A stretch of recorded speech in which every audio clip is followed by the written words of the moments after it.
Nah ini yang kadang-kadang harus masyarakat ketahui dulu, hati-hati dengan buah dan sayur karena sekarang banyak manipulasi. Yang terbaru saja apel sudah dimasukin kuman listeria gitu kan. Terus lagi mungkin beras sudah mulai dibikin beras sintetik ya. Jadi kalau saya pribadi sih mengharapkan buah dan sayur yang kita pakai itu adalah yang lokal-lokal saja, yang berasal dari Indonesia. Jadi jauh lebih fresh ketimbang dari impor gitu ya.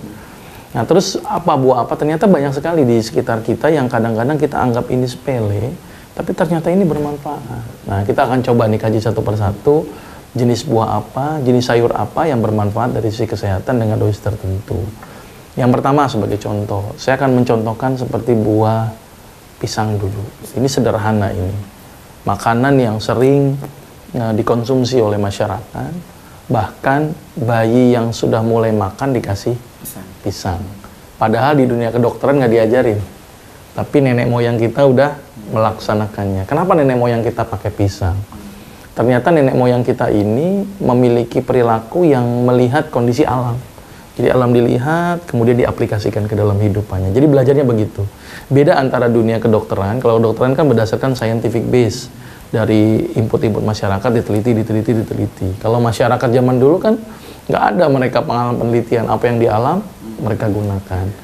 Pisang salah satunya. Pisang ini ternyata makanan yang paling tinggi kalium. Kalium ini salah satu komponen mineral yang berperan penting untuk kontraksi otot. Maka itu ternyata pisang ini berperan penting untuk kontraksi otot. Bukti yang paling sederhana adalah anak. Ya, anak-anak sekarang ini kan ketika mulai makanan tambahan umur 4-6 bulan kan, bayi itu ada fase di mana 0 sampai 6 bulan itu ASI eksklusif, tidak boleh kasih makanan apapun karena pencernaannya belum sempurna. Nanti mulai 4-6 bulan mereka mulai dikasih makanan tambahan. Nah, makanan tambahan ini sekarang sudah mulai terkontaminasi dengan makanan sintetik.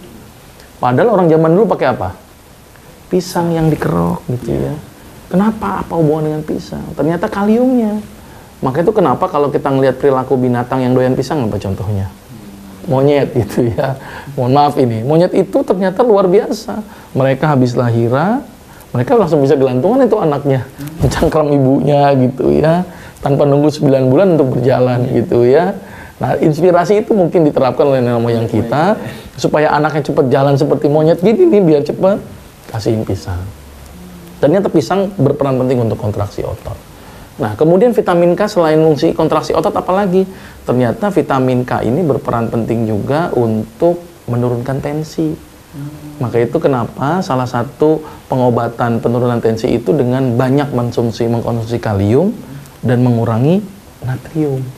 Maka itu kan monyet nggak ada yang kena stroke gitu ya.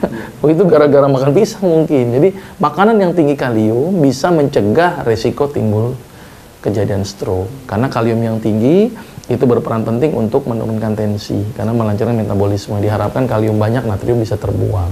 Karena yang menyebabkan hipertensi karena kita kebanyakan makan natrium. Bayangin aja coba, makanan gurih natrium. MSG itu kan monosodium natrium kan, ya kan? Terus kemudian asin, ikan asin, setiap masak pakai garam. Apa nggak kita bikin hipertensi? Mendingan sekarang apa-apa ingat pisang gitu ya, karena pisang tinggi kalium, berperan penting untuk kontraksi otot gitu ya. Ternyata ada lagi yang luar biasa dari pisang. Pisang itu yang bermanfaat ternyata kulit pisangnya, Mas Afwan. Kulit pisang itu selama ini kan dibuang-buang. Gitu. Ternyata itu tinggi zat yang namanya mirip sekali dengan hormon serotonin.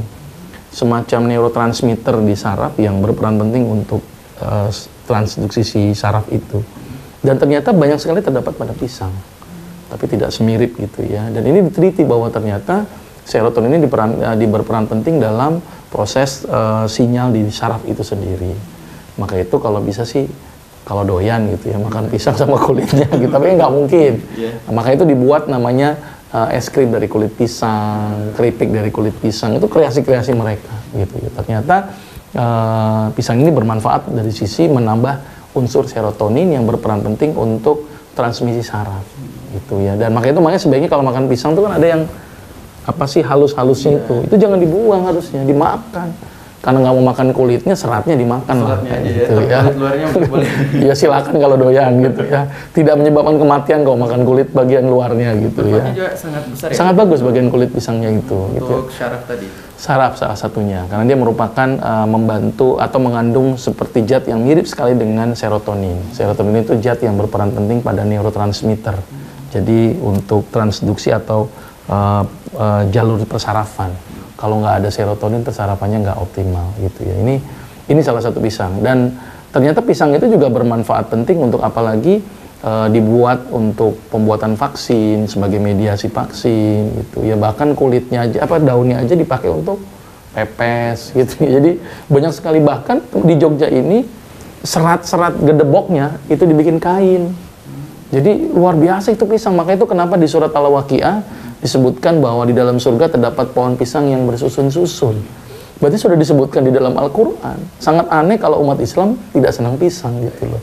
Dan di Indonesia pisangnya bervariasi. Pisang mas, pisang macem-macem. Dan saya tertarik dengan pisang yang untuk orang rujak bebek. Kenapa rujak bebek ditambahin pisang? Ternyata pisang batu itu ternyata obat yang terbaik untuk gastritis.